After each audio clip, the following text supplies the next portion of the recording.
Orí Adé Dèrò Ilé-Ejọ Fún Gbígba Ilẹ Onílẹ. Ó gba ọ̀pọ̀ mílíọ̀nù náírà lọ́wọ́ ẹnìkan ní ìpínlẹ̀ Ògùn. Ìjọba ìpínlẹ̀ Ògùn mà ti wọ olú ti ìlú Ọbáfẹ́mi tó wà ní ìjọba ìbílẹ̀ Ọbáfẹ́mi Owódè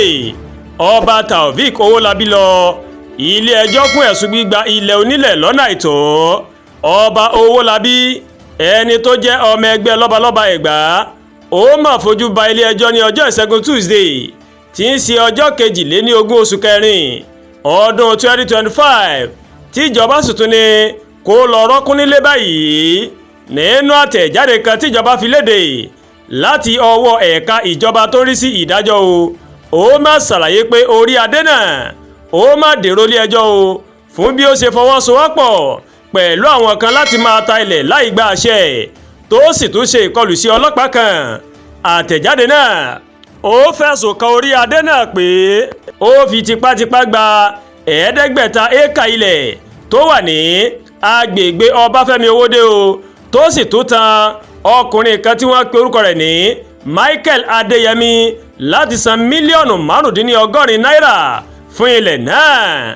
Gẹ́gẹ́ bí iléeṣẹ́ ìròyìn Channel gẹ́gẹ́ bó ṣe jábọ̀, Ọba Owólabí mọ̀kọ̀ láti fi owó jíṣẹ́ fún àwọn ìdílé tó ní ilẹ̀ tó sì tún fi àwọn jàǹdùkú sọ ilẹ̀ náà tí ọ̀kan nínú wọn tó sì ṣe ìkọlù sí ọlọ́pàá pẹ̀lú àdá ṣáájú kí ìjọba tó gbé Ọba Owólabí lọ sí Ilé-Ejọ. Àtẹ̀jáde náà ni ìjọba má gbìyànjú láti ké sí Orí Adé náà, ṣùgbọ́n ó mọ̀kọ̀ láti gbé ìpè ìjọba nígbà tí wọ́n ní kó yọjú sí ilé ìgbìmọ̀ asòfin nínú oṣù keje ọdún 2024 tó sì mórílé Ilé-Ejọ Ọba Owólabí padà yọwọ́ nínú ẹjọ́ tó pe ìjọba,